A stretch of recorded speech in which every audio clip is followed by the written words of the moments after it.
What are annuities? How do they work? Why you may want one? And is the hate they receive warranted? Here we go. Welcome to the Forget About Money podcast, where we encourage you to take action today so that you can focus on what matters most to you. I am embarrassed to say that I know very little about annuities. And today I'm going to get an education on annuities from Stan Haithcock, also known as Stan the Annuity Man. Stan holds licenses in all 50 states and is recognized as the leading independent annuity agent and educator in the U.S. He has authored 7 books on annuities, all available for free on his website, stantheannuityman.com. But before becoming Stan the Annuity Man, he worked at Dean Witter, Morgan Stanley, Payne Weber, and UBS, so he knows all about annuities. Welcome, Stan. Glad to be here. Looking forward to kind of dispelling some of the mistruths and misconceptions about annuities and telling people what they are so they can make a good, informed decision whether they fit or not. Stan, you and I spoke on the phone for a bit a few days ago, and I was impressed by your direct communication style.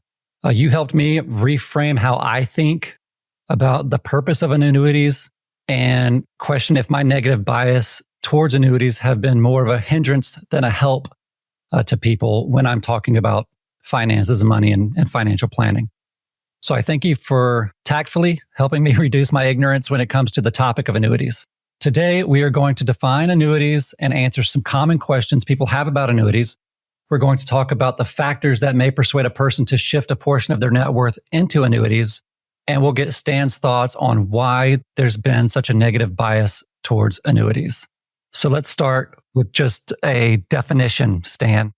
Well, let's just talk about annuities in general. They were first introduced in the Roman times as a pension payment for the dutiful Roman soldiers and their families. That's where the word annuity comes from. A-N-N-U-A is Latin for payment. So it's been around since the Roman times and been sold in this country as a lifetime income product for hundreds of years. But there's a big misconception. And when people say annuities, they think it's one type. There's anywhere from 7 to 10, depending on how you define it. But let's talk about the annuity that everyone on this podcast that's listening and viewing that already own. That annuity is Social Security. That is an annuity. It's the best inflation annuity on the planet because it increases and pays for as long as you live. Another lifetime income annuity that some of you own is called a pension. That's an annuity. That's a lifetime income payment.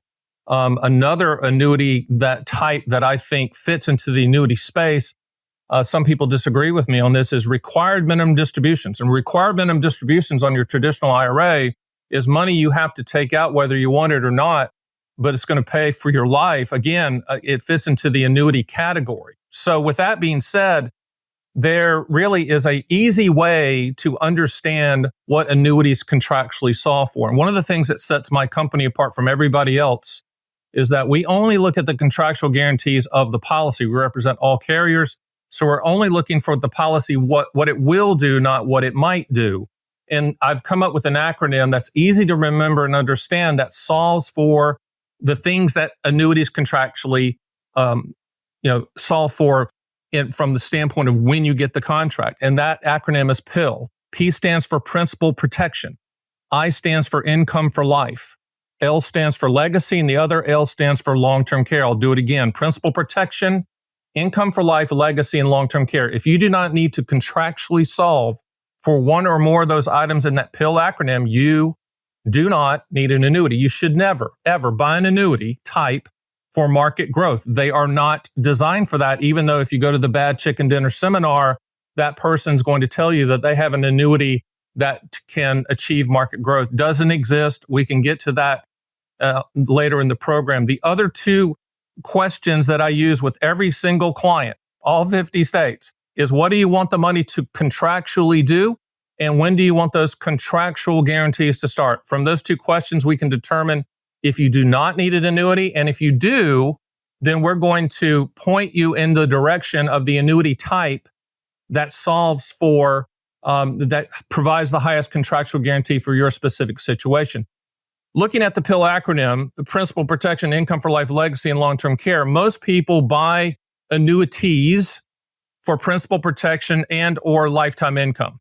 That's the two primary reasons, but people do buy them for legacy if they can't qualify for life insurance, or they also buy them for long-term care. So that's the 30,000-foot view of the annuity category.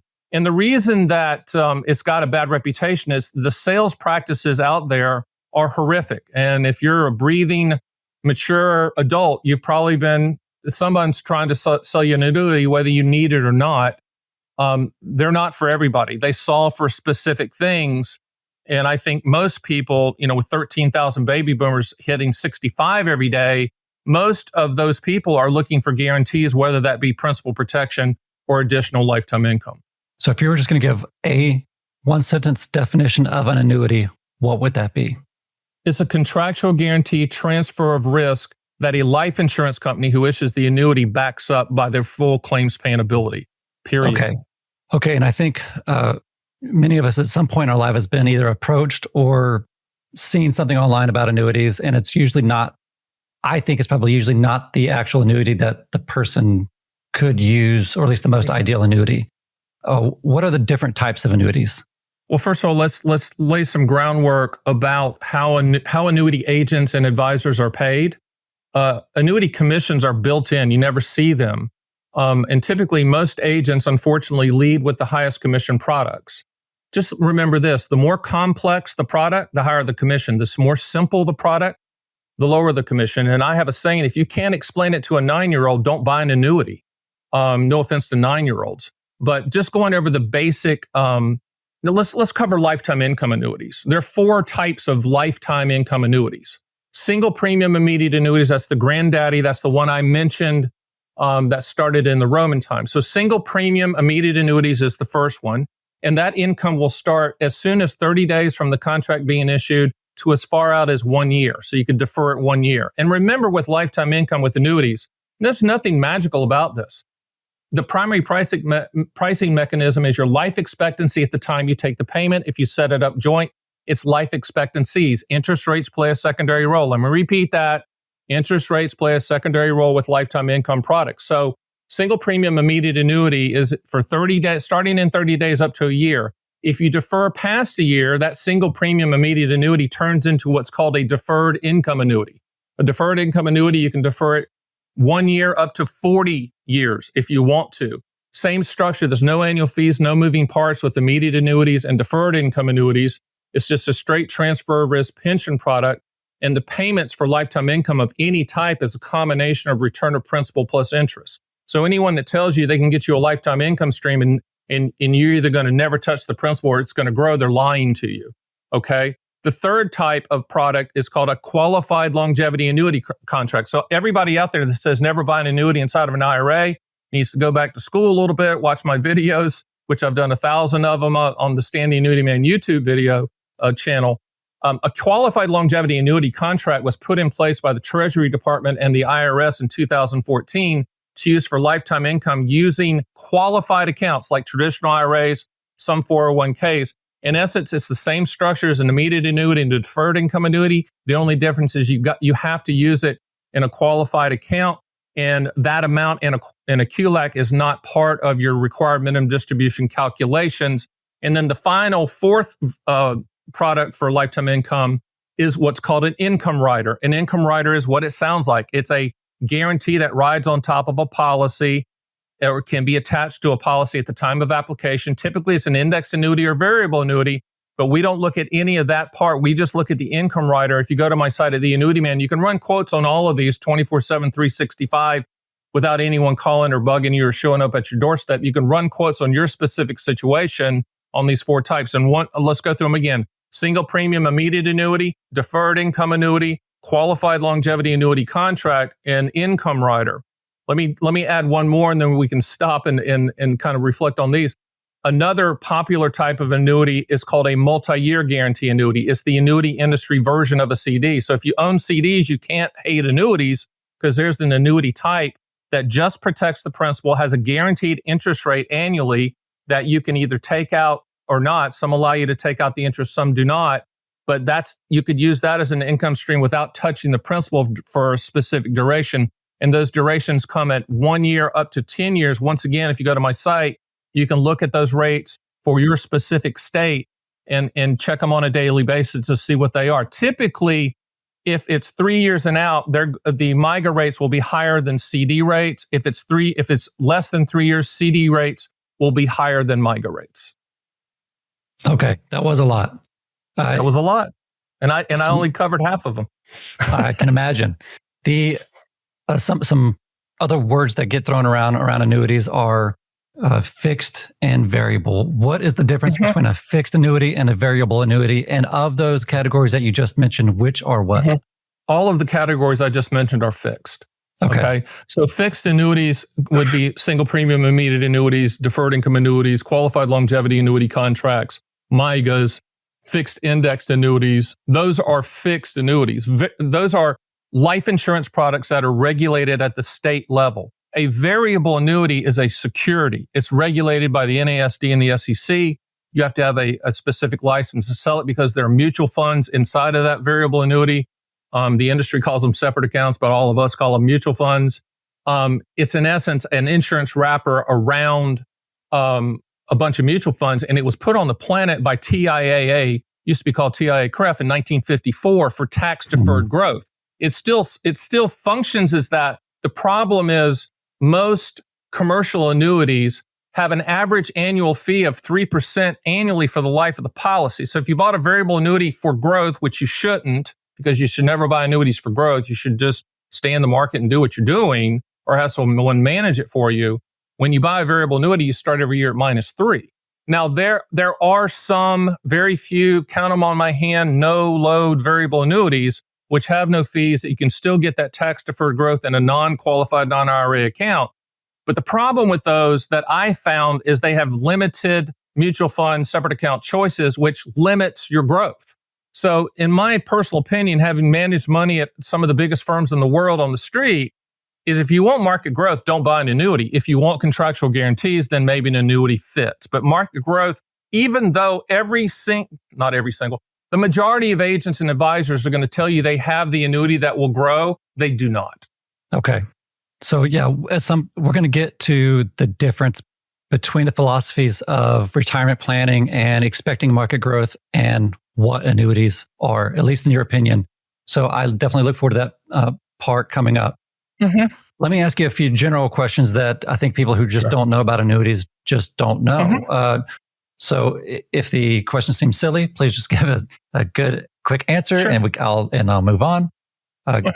Can annuity be cashed out? Some can, some cannot.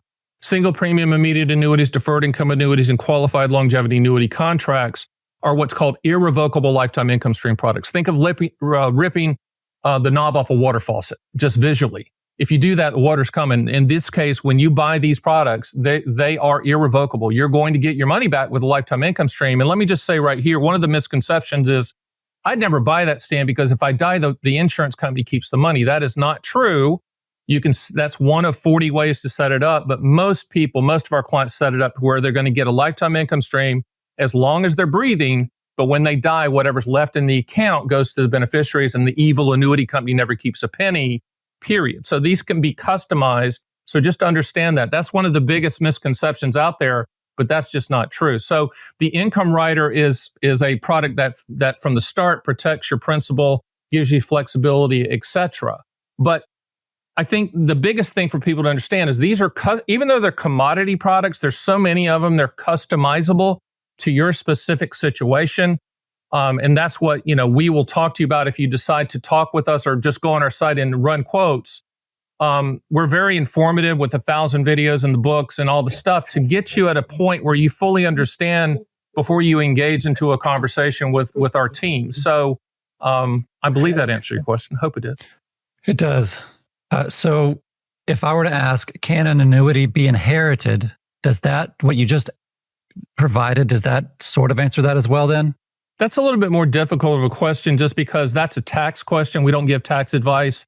That's something you need to talk to your CPA and tax lawyer about just because of the Secure 2.0 Act recently, et cetera. The answer is yes, you can inherit annuities. There's rules around that we will work hand in hand with your CPA and tax advisor to make sure that you dot all the I's and cross all the T's. And if you were concerned about that, is that something you would work with the annuity salesperson. Sorry, I'm not sure exactly the right word to use there. With my team, let's just say your father passed away and left a bunch of annuities to you in your name, and you're the son or daughter. Then you wanted some good advice on how to do that. Then you would get us on the phone. We'd network in your CPA and tax advisor, and then we would work through that based upon the current laws in place. Okay, so if I were to purchase an annuity and I at some point in the future I'll die, and hopefully my son is still alive or my daughter is still alive, and and I expect them to get something from that. That's based on how I set it up, right? So Correct. Are there annuities where they just don't get anything? Yeah, that's called a life-only annuity. That's the annuity that people think that's the only one. Hey, if I buy it and I die, money goes poof. That's one of 40 ways to structure it. Most people that's really worked hard for their money and they don't want to lose a penny, yet they want to transfer the risk to the annuity company to pay them for as long as they're breathing. They want to set it up in case there's some accident that whatever money is left goes to the beneficiaries in full. Remember, too, that you can also set it up joint lifetime payment with your spouse. So if something happens to you, the income stream continues uninterrupted and unchanged for that spouse's life. And then you can also set it up to when that spouse dies, whatever's left in the account goes to the beneficiary. But let's cover what happens if the spouse lives forever and outlives their life expectancy. And the account's been drawn down to zero. If the account's been drawn down to zero with a lifetime income annuity, those 4 types, the annuity company's still on the hook to pay. So people always ask me, hey, Stan, what's the return on investment on a lifetime income stream? And I go, I don't really know until you die. We have probably 5,000 clients that counts at zero, and they're still getting payments. And some of them have been getting payments for 15 years, and they counts at zero. It's a pretty good transfer of risk that, you can't really look at annuities as an investment. You can't say, well, mutual funds outperform annuities. Well, that's not an apples to apples comparison. Annuities for lifetime income, there's nothing that can do that except Social Security, which is the best inflation annuity on the planet. Annuities, if you're looking for lifetime income, that's the only choice you have. And most people are looking to put in what I call the income floor. The income floor would be Social Security, your pension, RMDs from your IRA, rental property, that type of, the amount of money that's hitting your account every single month that doesn't have anything to do with the markets or has anything to do with politics or global whatever. It's money that's going to hit that you're going to live off of. People that are looking toward retirement, in retirement, they want that guaranteed income because less than 9% of private companies offer pensions. So you have this 401k that's been accumulating all this time. You have to turn that in. Most people turn that into a lifetime income stream, and that's where the annuity category can come in and really, really help you out. But if you say, Stan, I really don't need income, but I don't want to go backwards anymore, then you need to look at possibly a multi-year guarantee annuity or fixed index annuity. Both of those are CD type products that are going to protect your principal. So again, it comes down to those 2 questions. What do you want the money to contractually do? And when do you want those contractual guarantees to start? After having watched a number of your videos and having a conversation with you, I was definitely surprised because you did not fit my stereotype of an annuity salesperson.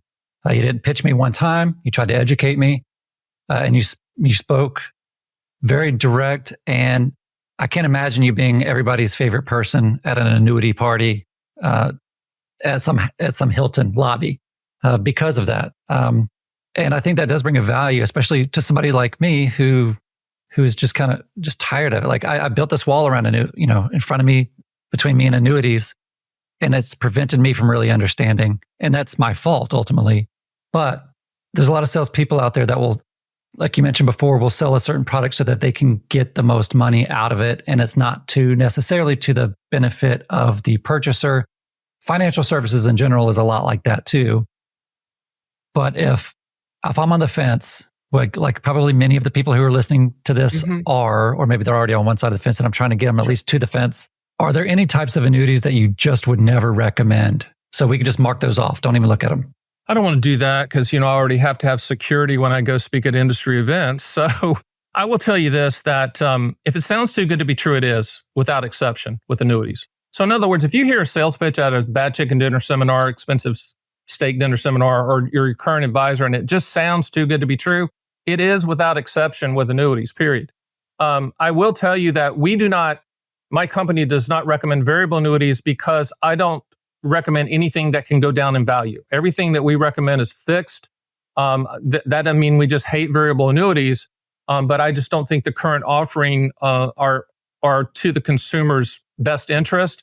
If we were going to say to someone, buy a variable annuity because you really want tax deferred growth, then we would tell you to go look for a no load variable annuity, which means that no advisor is going to be involved. So variable annuities is something that we just don't do because in our view, my view, and I own the company, if you want market growth, then go buy mutual funds. You don't need an insurance wrapper and a 3% fee to do that. Now, the product out there in the fixed world that's getting oversold, overhyped, overpromised is a fixed indexed annuity. We have nothing against that. That was that product. When I talk about income riders for lifetime income, that's how an income rider is attached. It's attached to an indexed annuity. But an indexed annuity was designed and first introduced in 1995 to compete with CD returns. I was around in 1995. I saw it.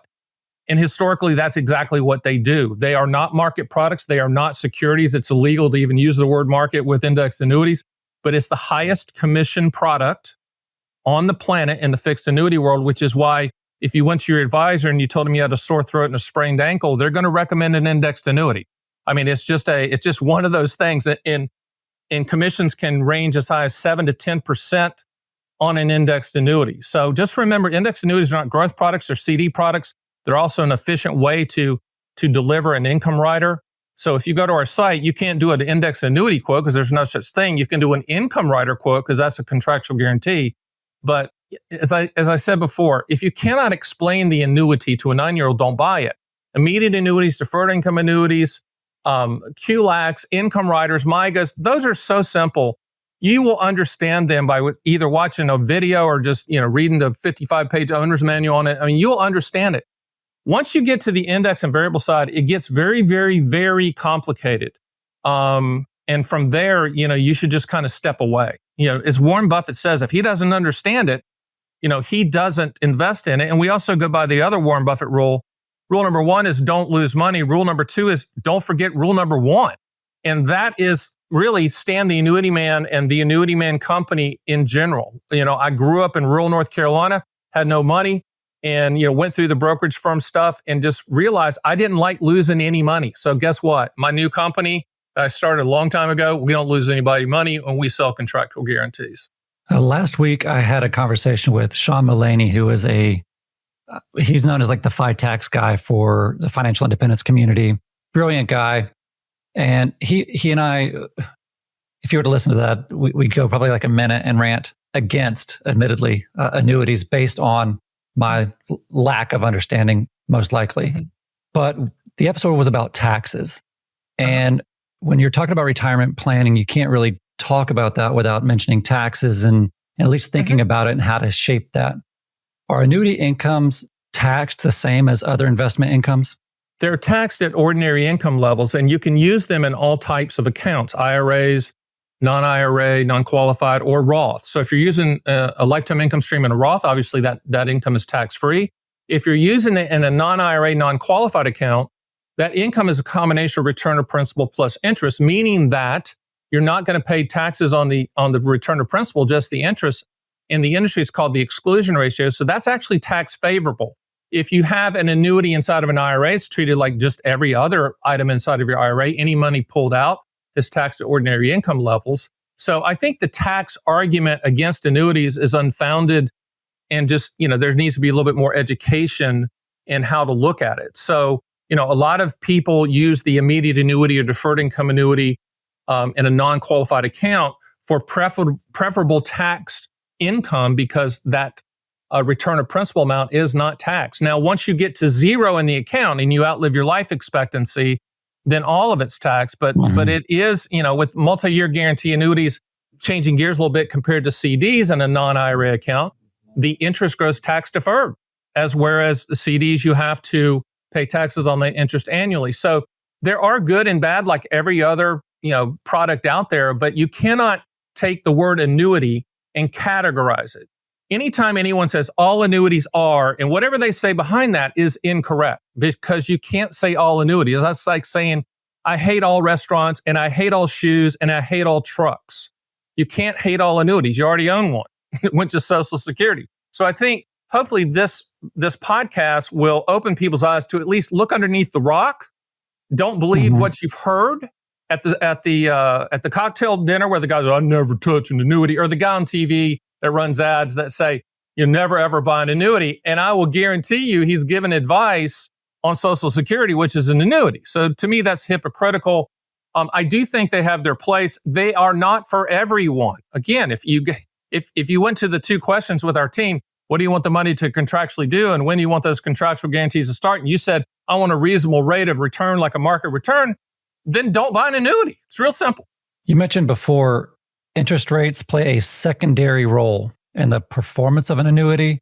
How do interest rates affect the benefit? Not performance with lifetime income. When we're talking about lifetime income products, interest rates play a secondary role in the pricing. Okay. The reason that life insurance companies issue annuities, the reason that life insurance companies have the big buildings and property and casualty companies don't, is because life insurance companies that issue annuities know when we're going to die. Property and casualty companies do not know when the hurricane and the tornado is going to hit and the fire is going to hit. But life insurance companies know when you're going to die. So they think of the people listening, think of your age. Let's just say you're 70 years old. Think of a football stadium full of 70-year-olds. Some are going to die soon, some are going to die early, some are going to die later, some's going to die right on the dot of their life expectancy. What the life insurance company is doing is they're pooling that risk. They're pooling all of you together to provide that lifetime income stream, knowing actuaries, when they come out of the closet, the annuity companies, they know when you're going to die, and that's the reason they can price things accordingly. Now, when you go to our site and run these quotes, some months you'll see companies at the top. The next month, you won't see them at the top. And the reason is these companies fill tranches of age ranges. Similar to if you went to and did your portfolio, you have small cap, mid cap, international, value as mutual funds or whatever you're buying. Life insurance companies, they have 55 to 60-year-olds, 60 to 65-year-olds. And once 70 to 75-year-olds, once they fill up that tranche, they're going to lower the guarantees so to not attract you. But the reason that our model works direct to consumer is that we represent all carriers. So there's always carriers that need your age range. That's the reason you have to shop all carriers, because they always change. I always tell people an annuity quote's like a gallon of milk. It expires after about 7 to 10 days. You got to requote it. Now we can lock those guarantees in for you if you want to move forward. But that's the reason that I called this a commodity business. There's not one annuity company that's better than the other. There's not one product that's better than the other. They keep changing the guarantees based upon how much money they're raising for your specific age group when it comes to lifetime income. Okay. I've explored your calculator, and I do want to say that it's extremely easy to use, and we'll talk about that in just a few minutes. But I think interest rates, I want to go back to that because, again, I don't know exactly how they impact the pricing, but I know much like the real estate market, interest rates go up and down. And then let's say 2020, we had an interest rate of, just over 2, I think was the average. And then now it's 7.8% or something like that. So we're currently in a high interest rate environment than we have been for more than 2 decades. Mm-hmm. Is now a better or worse time to buy annuities than say in 2020 when interest rates were at an all-time low? There's arguments for and against that. Getting back to the interest rate part, it's a portion of the pricing for lifetime income, but it's not the primary portion, okay? It's just not. Interest rates, however, for say like a multi-year guarantee annuity CD product drives the train. There's no lifetime income, so the interest rate is primarily the pricing mechanism. But even with multi-year guarantee annuities, people always ask me, Stan, why is the multi-year guarantee annuity rate higher than a CD rate? It's because life insurance has companies that issue annuities have many ways to price it. They have lifetime income products. They have life insurance products. They have legacy bond portfolios. They have a lot of things to price off of it. And that's the reason you see a 50 basis point to 100 basis point difference between long-term MYGAs and CDs. I'm not putting down CDs, love CDs, own CDs.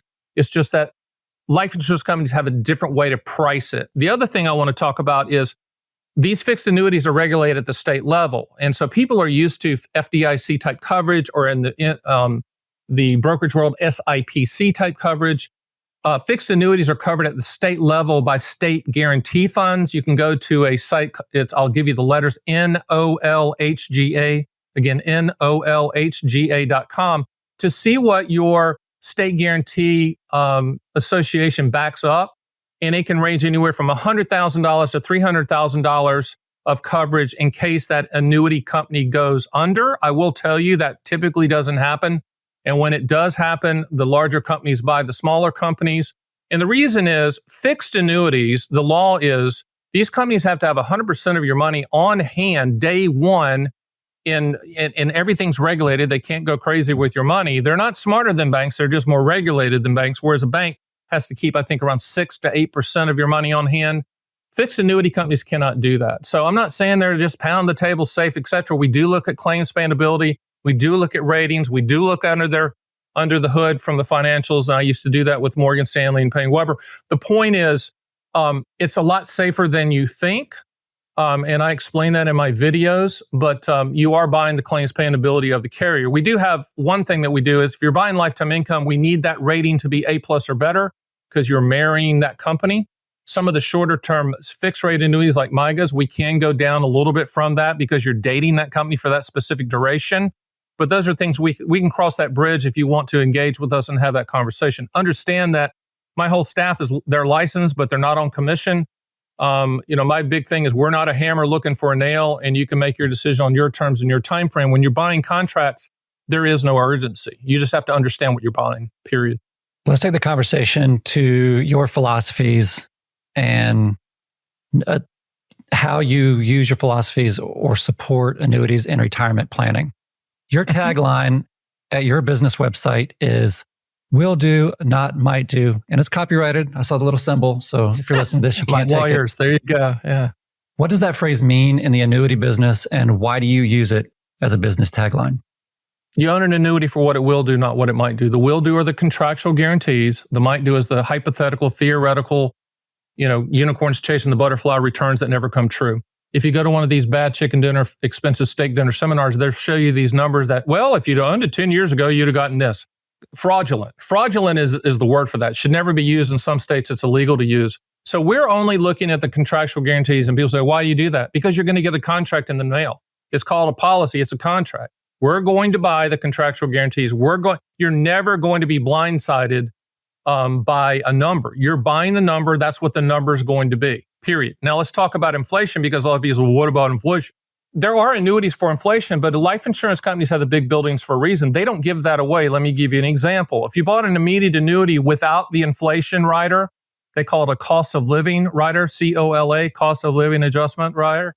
If you bought one with the cost of living adjustment rider, the life insurance company that issued that annuity, all they're going to do is just lower that payment by 30 to 40% to make up for that increase. So again, if it sounds too good to be true, it is. I'm not putting down COLAs. You can buy those if you'd like, but you just have to understand you're not getting what you think you're getting. And typically that break-even point can, depending on your age, can be 7 to 14 years to get to the point of where if you bought one without the COLA. Remember, you already own the best COLA annuity on the planet, is Social Security. But from a standpoint of retirement planning, how does this work in retirement planning?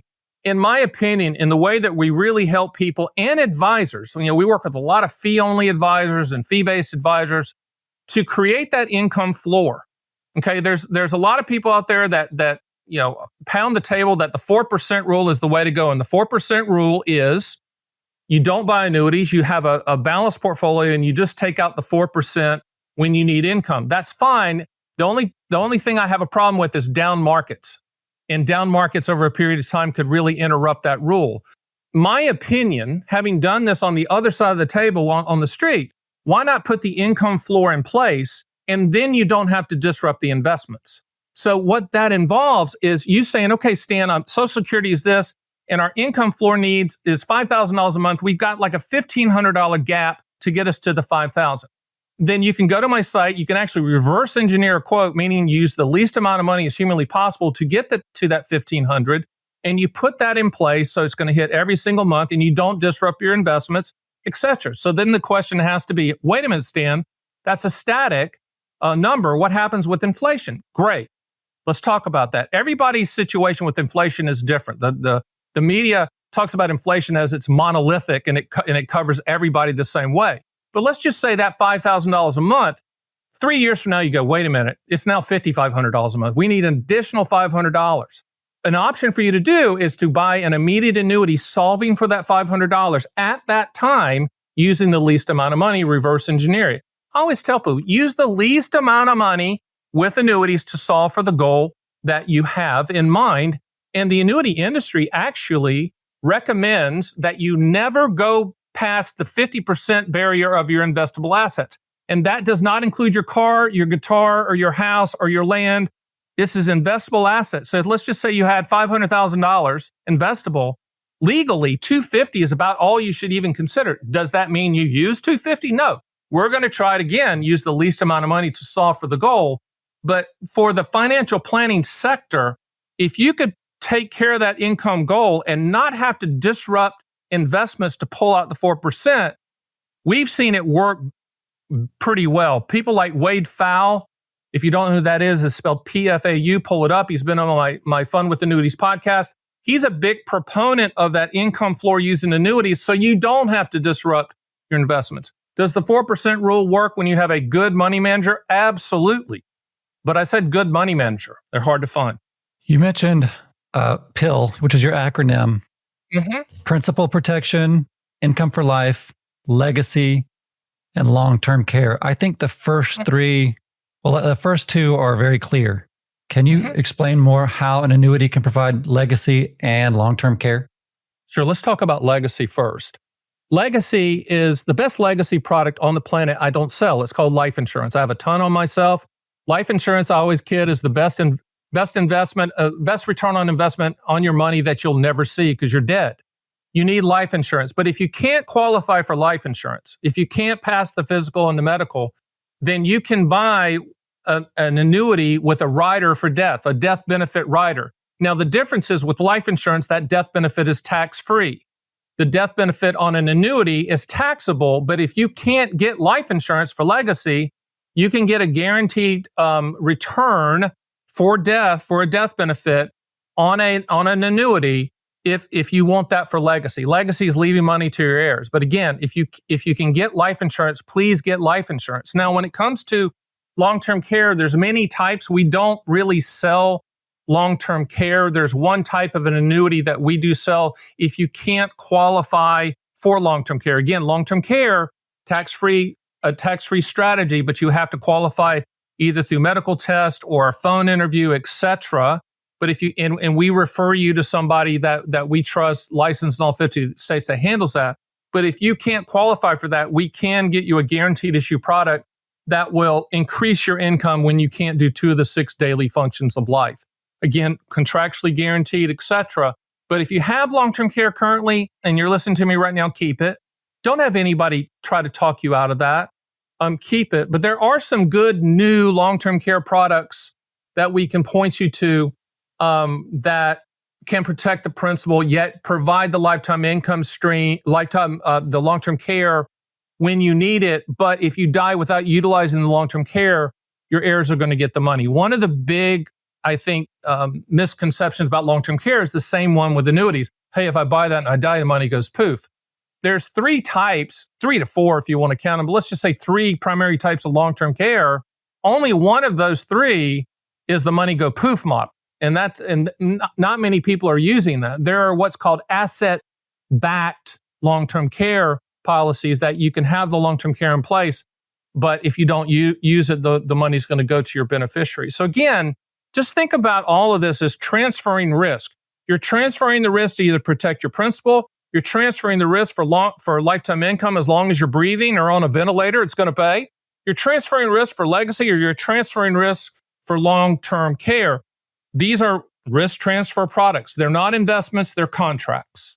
That's a lot to think about. But all those things are things that we should think about when we're talking about retirement planning. And we probably shouldn't wait till we're 70 years old to actually get educated and think about how our pieces will fall into place one way or another and try to look ahead and take some action ahead of time. It'd probably save us a couple dollars too in that case. Sure.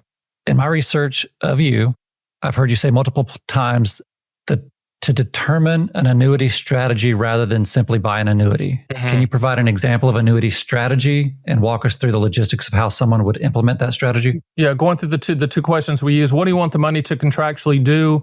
when do you want those contractual guarantees to start? If you said, what do you want the money to contractually do? And you said lifetime income, and when do you want that income to start? I need it to start in 3 months. That's an immediate annuity, okay? Or let's do it again. What do you want the money to contractually do? I just want to protect the principal. When do you want that to start now? That's a multi-year guarantee annuity, the CD version, annuity industry version of a CD. Or if you said, what do you want the money to contractually do? I want lifetime income. When do you want that to start? I need that to start in 7 years, 5 years or 7 years. Then we're going to quote deferred income annuities and income riders, which are the two products that would solve for that specific situation. If someone's coming to you and say they have the product that does all of it, they're lying, and it's just a commission play for the annuity agent. You really need to, when you look at annuities, whatever type you're looking at, you need to see at least 5 different carrier quotes. If someone's coming to you with one quote and saying that this is the best one, this is the one I found, translation, this is the best one for them, and this is the only one they've learned. These are commodity products, period, and you have to shop them all the time for the best contractual guarantees.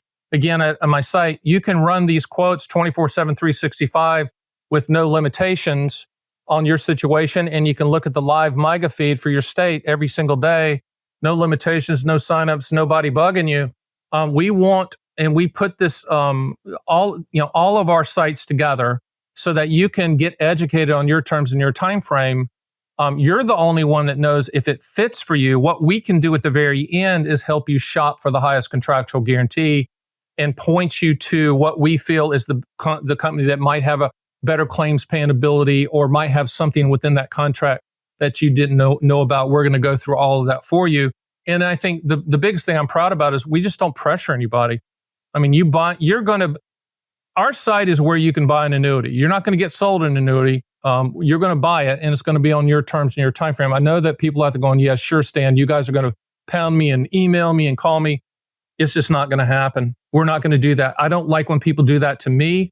So, I built the business around that. And that's the reason we have the YouTube channel with thousands of videos. We have the Fun with Annuities podcast that educates, and then you can get the books and get the quotes and all that stuff. And we even have a search bar on our site. We build it like Google to where you just type in what you want to see, and it'll pull up the content that I've created to match what you want to learn about. I've heard you say the phrase on the phone conversation and here today, contractually guaranteed transfer of risk. Is that an industry-wide phrase, or is that your business phrase? And can you just explain it one more time? It should be an industry phrase, but it's not. And it's nothing unique that I've come up with. It's annuities are contracts. We only look at contractual guarantees, and annuities issued by life insurance companies are transfer of risk products. You're transferring the risk to that company to solve for whatever goal you're trying to do. So, they're contractual guaranteed transfer of risk products. And if you put them in your brain as that being the solution, you're going to be very happy with the annuity type that you choose. Because let's just say that you needed lifetime income right now. You retired, you have this huge 401k, and you say, we need $2,500 a month in lifetime income. We shop all carriers for the best immediate annuity quote, and there's probably 40 companies we'll shop. I think that's the universe right now of companies that have passed our financial sniff test. And then we'll shop all of those and match you up with the highest contractual guarantee. And then that income will hit your bank account like clockwork on the day you want it to hit. You tell us that. And we facilitate all the paperwork, all the transfers, all of that. And just remember, when you transfer from a 401k to an IRA at an annuity company, that's a non-taxable event. We take care of all of that for you. And I have a very good team in place that does all the paperwork. And because of who we are in the industry, we do get preferential treatment from these carriers when we do submit applications, et cetera. I'm very proud of the tech company that I've built. I'm not a techie, but we are constantly trying to think like the consumer. What would the consumer want? What are they going, how would they want to interact with our site with this money transaction? Because we're not going to meet with you face to face. The typical model for an annuity agent is they sell within a 30-mile radius where they live. They sit down at your kitchen table. That is not us. I'm the pioneer in the direct-to-consumer market. With annuities, I was the first one. And I just believe that when you're buying contractual guarantees, we don't need to know about your kids and your grandkids. We just need to know about you, see if it's suitable and appropriate for you. We'll tell you that. We'll tell you if you're putting too much money in. We'll try to use the least amount of money possible, but that's kind of how the process works. When you say transfer of risk, the risk that comes to mind for me is just market volatility. And if we're speaking about this in the context of the 4% withdrawal strategy, which many listeners are familiar with and probably plan to do, at least with a significant portion of their net worth in retirement, are there other risks other than market volatility that you're transferring? Sure. Longevity risk. And longevity risk is outliving your money.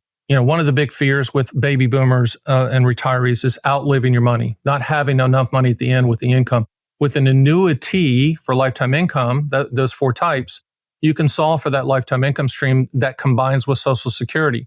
And if you want to look at the 4% rule and you say, I still like that, Stan, why not do a 2% rule and the other 2% in a lifetime income stream annuity, and you don't have to disrupt as much of those investments?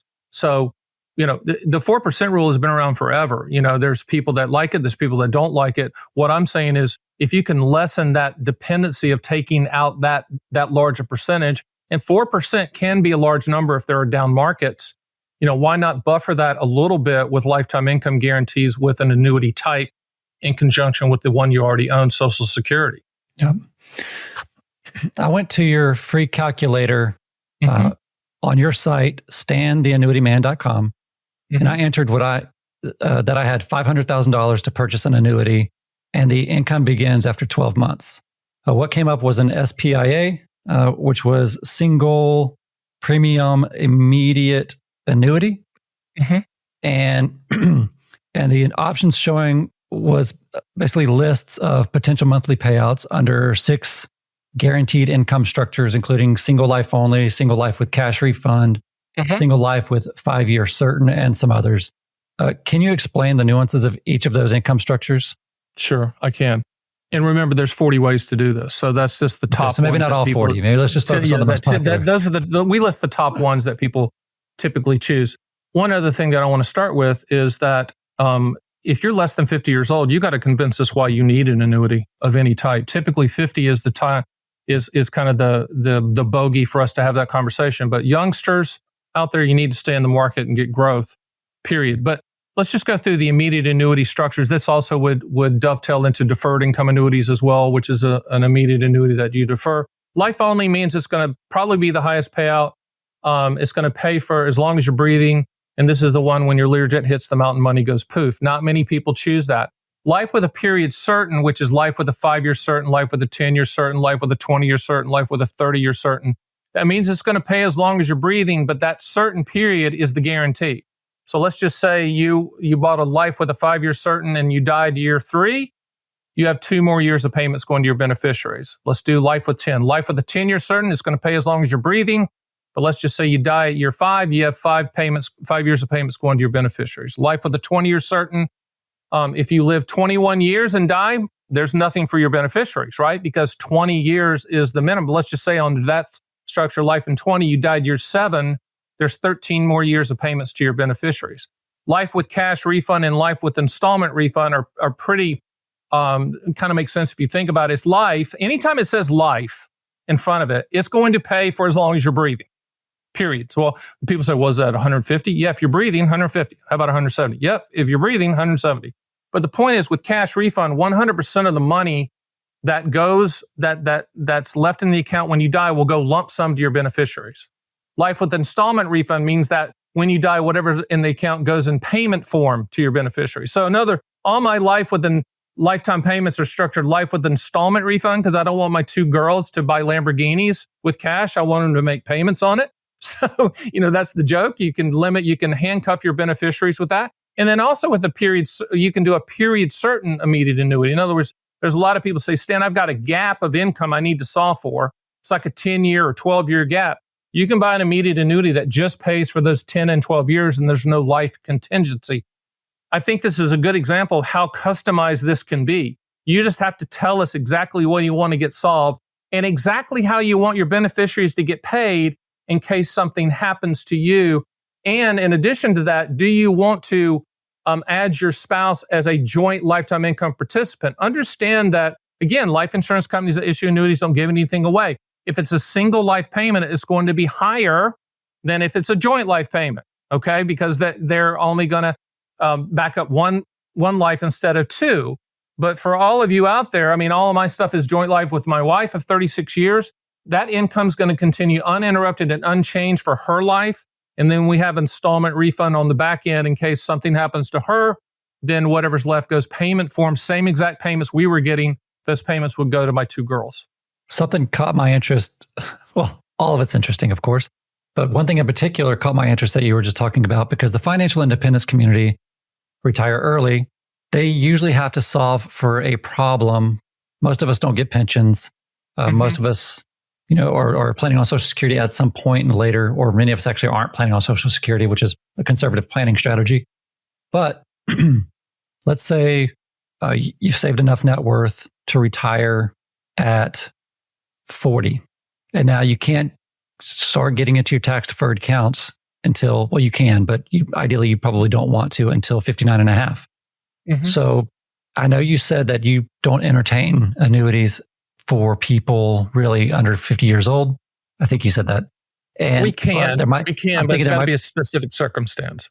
I'm thinking this specific circumstance might be someone who has built a net worth and is looking to solve for the problem of, okay, how am I going to live from 40 to 60? How can I guarantee some income there? Yes, they could go and start doing certain. The 20-year certain would be the way to do it. Understand, if you do a lifetime income stream at age 40 or 45 or 50, whatever, it's still on life expectancy, and your life expectancy is into your 80s. So what they're going to do, literally, is take your life expectancy, divide the payments by that. So the younger you are, the lower the payment. That's the reason that we tell people just, unless it's a specific circumstance, you probably shouldn't be buying. But if you want to do a gap fill, like you just said, which is a 10-year gap or 20-year gap, you can buy, a single premium immediate annuity period certain for that time period and pull that off. Now, we're going to run the math against just basic things like CDs and MYGAs to see if it makes sense to even do a period certain. It might not mathematically make sense. For a lot of the people that are do-it-yourselfers, market people, they almost throw up when they see those numbers. The positive about a period certain or an annuity guarantee period is that is a disciplined approach that's contractual. If you're really good at managing your money, you probably aren't going to do that because you know how to maneuver, volatile markets and get in and out of the way. But for the vast majority of the public, they either don't know how to do that or don't care to know how. So it's just a case-by-case basis. We do have specific clients that like putting, income streams in place for them and their wife, even if they're young. They have to convince us why that makes sense. Obviously, it comes down to suitability and appropriateness standpoint on a case-by-case basis. But most people, if they're young, I see some horrific sales practices. People buying index and variable annuities at age 25 and 30 and 35 and 40. That should be illegal, in my opinion. I don't agree with that. But there are specific cases that we'll listen to, and it will probably be escalated up to me because I need to know exactly what you're trying to do and why. We do have some people out there with really, really high net worth that do this just from a diversification standpoint. I get that. But, most people, I just don't think anything below 50, you need to be doing that. I do believe in the 4% rule. And, just based on however much one can read and debate and think rationally or irrationally about it. Anyway, in my core, I do think the 4% rule works, plus or minus a fraction. Sure. And then over real life, you can make minor adjustments to whatever your living lifestyle is and you can get through it.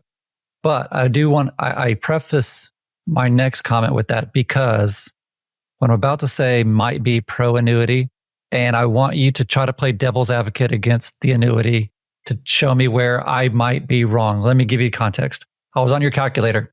I put $500,000 in. It came out with a SPIA. And the monthly payment for that SPIA to me, what came out to be across all but the very last one, which was, I think, a very special case, was $2,600 per month or $20,000 per year.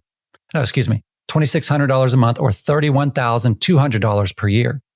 Now, if I did that same thing with the 4%, if I did the $500,000 using the 4% rule, invest in a low-cost broad market index fund, and then use the 4% rule to make the cash withdrawals, that would be $20,000 per year or $1,667 per month.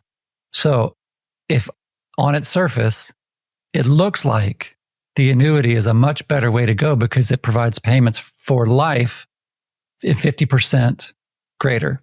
So my monthly payment would be, instead of $1,667 per month using the 4% rule, it would be $2,600 a month using the SPIA. Yeah, let me now, shoot that. Let me shoot it's that not down. apples to apples. Yeah, but I'll shoot that down from the non-annuity standpoint. The reason that you wouldn't do that, especially at your age, is that that money's gone. Poof. In other words, you've locked it up. It's irrevocable. You rip the knob off the water faucet, and it's not accessible to you. Yes, it's coming to you in a monthly payment. Yes, it's contractual. But at your age, and again, this is an age thing. At your age, I would rather you have full control of the asset and not tie up that amount of $500,000. Now, if you came to me and said, Stan, I'm 65, and I ran the same calculation, that's a different animal, because you probably do need to lock in those guarantees. So it really comes down to your age, and because you're less than 50 years old, I would just say no, because the prospect of you having more growth off of that $500,000, I think outweighs the guarantee of that amount, even though it's more than the 4% that you can pull out. My opinion, just having been on the other side of the table, and I would probably try to talk you out of that purchase of the annuity. Okay, refreshing, and thank you. We want happy clients. I don't want people mad at me, Plus, the truth's the truth. I mean, like I said, annuities aren't for everybody, and we're brutally factual about these things. We don't try to polish them up. They are what they are when you're buying contractual guarantees. But again, that 50-year-old that 50-year-old rule. The reason we say 50 is you're 9.5 years away from the from the taking money out of your IRA at 59.5. But even at 50, we scratch our heads and go, I don't know. I mean, truly, I probably need to move it to 55. Because at 55, you're kind of turning the corner. Think of, you're running 4 laps on the track. Your third lap, rounding the corner. You can see retirement at the end. You probably need to be thinking, exploring, looking at the contractual guarantees in place so you can go live your life. But long-term market growth, long-term S&P 500 returns, we all know what those are. And you can't argue with those because the track record is unbelievable. The difference is when you start pivoting toward contractual guaranteed annuities and transferring that risk, you're either coming down the home stretch or you've crossed the finish line, and you're going into what I call chapter 2 of your life. And chapter 2 is all about guarantees and lifestyle, and not about tracking markets as much as you did when you were younger, my opinion. How do you think the decision to leave wealth to your children upon your death factors into the decision on whether or not to establish an annuity? Well, I've done some controversial videos called handcuffing your beneficiaries, and I've done that with my daughters, who are currently, at the time of this taping, 25 and 27. I've set up deferred income annuities that will start paying them a lifetime income stream at age 50. You can do that. You can handcuff them. They're going to cuss me every time that monthly amount hits their checking account. They'll cuss me out, and that's okay because they didn't get the lump sum. But there are specific situations we do. There's a strategy I have called the legacy income monster that I actually had a client that is in his 80s. He bought a single premium immediate annuity joint life with his great grandson who was 3. So they base the payment on the 3-year-old, but the 3-year-old's going to get payments for the rest of his life on a monthly basis. And it was the grandpa saying, I don't want to give him the lump sum, but I want to give him a payment. And so there are some situations we'll look into for you, but annuities for lifetime income is a very unique way to take care of your children. And sometimes your children are what I call wandering ambiguities, and they don't need to get a lump sum, but they need to get taken care of. The other reason I did this for my daughters is I don't know if Social Security will be around for them. So I created their own Social Security for them and a pension payment because they probably won't have one. So, annuities do fit from the standpoint of legacy planning. There's also, I want to throw this idea out to a lot of people. There's a lot of people out there that either male or female, somebody's running the money, they're very, very good, but the other spouse is not good at it, and they're going to need a lifetime income stream. What I would tell you to do is consider talking to your estate planning attorney and saying, upon my death, because I'm the master of the universe running the portfolio, I need an immediate annuity purchase for my spouse at the time my Learjet hits the mountain because they don't want to manage the money. They just need a lifetime income stream. You don't buy it now, but you set it up in your trust so it triggers upon your death so that an immediate annuity is purchased for them. I know for a fact, like a lot of my clients have done that because I've done that. My wife could care less about the markets. She could care less about anything. All she cares about is seeing the kids and the grandkids. That's fine. Upon my death, there will be a large immediate annuity purchase for her to solve for that specific dollar amount. So I call it lovingly handcuffing your beneficiaries. But remember, because they're contracts, you can customize that contract to work exactly like you want to, and in essence, control it from the grave. That is a lot to think about. But I think the point is, and I think that's what people are going to get out of this episode is there's a lot more to it. There is. And it shouldn't be shunned just with along with lack of education, which is an asset class. It's an asset class that you need to learn about. That doesn't mean you need to buy one, but you should be educated on the asset class to understand what they solve for and how they contractually work, so that if it fits your situation, then that's a possibility. You can't just broadly say, I hate all annuities. I mean, you just can't. If you're going to say that, then call the Social Security office and cancel all those payments that are coming to you. Seriously. I'm not being funny about that, but I want you to open your mind as listeners out there to the category, just the category. And there's a lots of different types of annuities that solve for lots of specific things, and there's not one that solves for all of it. There's not a one size fits all. The reason you and I are having this conversation today is, honestly, this is like a very personal conversation for me. This, when I'm doing a podcast, I'm like, oh, what would people want to hear? What would people want to listen to? But in this case, this was for me. And then if other people can get benefit from it, great. Mm-hmm. But I know a few very, very smart money people, Christine Benz, Paul Merriman. Yeah. And in my very candid conversations with them, they're not anti-annuity. Mm-hmm. And the reason why I reached out to you is because if these smart money people who I respect, who also believe in like the Boglehead strategy and financial independence, those kind of things, then what am I missing? So then I really had to admit that erroneously, I just stiff-armed annuities as a whole. Mm-hmm. And specifically in Christine Benz's conversation, it's not in the podcast with her. We actually talked after the podcast recording. Sure. But we talked probably for another 15 minutes about annuities. And she referred to, again, a phrase, a vanilla annuity. That's an immediate annuity. Yeah. In a financial independence space, we've got J.L. Collins. He's a well-known guiding figure. Sure. And he recommends simplicity, which means investing in low-cost, broad market index funds. Mm-hmm. Is there a similar preferred, simple, vanilla, low-fee annuity that solves a problem for most who are looking for this? No. You went back up to 30,000 feet. And there's no 30,000 foot annuity. That's how annuities are improperly sold. You have to go down into your specific situation and solve for your specific goal. And the mistake that's happening is in the annuity industry is that people are being pitched that one product, that one alleged simple product. When it comes to your money, it shouldn't be. You shouldn't take that approach. You should take the approach of, what am I doing here?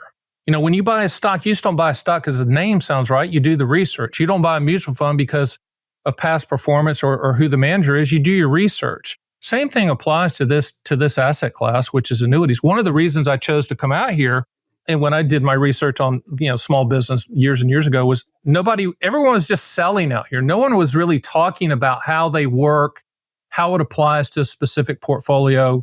The fact that not everybody needs an annuity. And there was so much misinformation that it was an easy industry for me to come out here and dominate the educational space because no one was trying to educate. So what I can tell you is, no, there isn't just a simple annuity. Okay. The misconceptions of fees and things like that, let's cover that. Annuities as a category, all the commissions are built in. You never see it. That's good and bad. I wish it wasn't like that, but it is. Just remember, the more simple the product, easy to understand, the lower the commission. The more complex, the higher the commission. But you solve it for what you're trying to solve for. If that's income, fine. If it's principal protection, fine. But if it's market growth, please don't. Just please don't do that. And I am the only person out here that says that, because most people in the annuity world have never managed money. They've never passed a Series 7 test. They couldn't, most of them, or Series 6. They're not registered investment advisors, which leads me to another thing. If someone's charging you a fee to manage your money, have them manage your money. They shouldn't be selling you annuities, my opinion. And if they're wrapping a fee on that annuity, that's wrong too, in my opinion. So we're trying to clean it up. We're going to eventually. We're breaking through in a lot of spaces. And I think when people hear what we're doing and how we're doing it at the Annuity Man, it's refreshing because it's a non-hype, non-selling, non-product specific approach to the space, and leaving you alone to make your decisions on your terms and your time frame after you've been educated. And that's really my role at this point. I look back and wonder why I feel the way I do about annuities. Why do you think there's so many people like me out there that just blindly shun annuities as a practical tool? Well, without mentioning names, because it's not personal. There are people running ads that say, I hate all annuities, and they put annuities down in a broad brush on their advertising, wanting you to give them their money to charge a fee to manage their money. So those people are out there. And also, I think the financial journalists are not up to speed on the details of annuities, and they just carte blanchely do not like them. Wall Street hates annuities because it takes money away from their, the liquidity that they're seeking from the small investor. And they, anybody that's a money manager, Wall Street guy, they're ultimately positive, and historically they can be about market returns. But there's a lot of people that have done the market return cycles. They've seen ups and downs and market ups and downs, and they just want to go live their life in chapter 2 and have the contractual guarantees in place. And what I'm telling people, there's nothing wrong with that. I did a video, and if you want to pull it up and just type in, it's called "You've Won the Game, Why Are You Still Playing?" There's a lot of you out there that have won the game. You have enough money to retire. You have enough money to either live off the interest or create lifetime income streams and not worry about markets again. My question is, why are you continually to do that? Just because people tell you need to do that? So, if you want to watch a fun video, it's that one, because if you've won the game and the cheerleaders are packing up and the band's walking out of the arena, why are you on the court dribbling and still taking shots? You don't have to do that. A lot of people out there with, it's okay to put contractual guarantees in place. It's okay to have just principal protection in place. You don't have to keep taking shots at the market if that's not what you want to do in chapter 2 of your life. Now, do I believe in markets? Absolutely. I come from that side of the table, but I'm also a person that understands that out of 13,000 baby boomers hitting age 65 every day, there's a vast majority of them that don't want to do it anymore. They just don't. And it's okay. You can lock in guarantees that take you to the rest of your life, and you can live comfortably. So that's my statement to America. It's okay to transition away from markets. Well, Stan, thank you so much for taking the time and educating me and our listeners on this. I know this is a blind spot for many in the financial planning, retirement planning communities.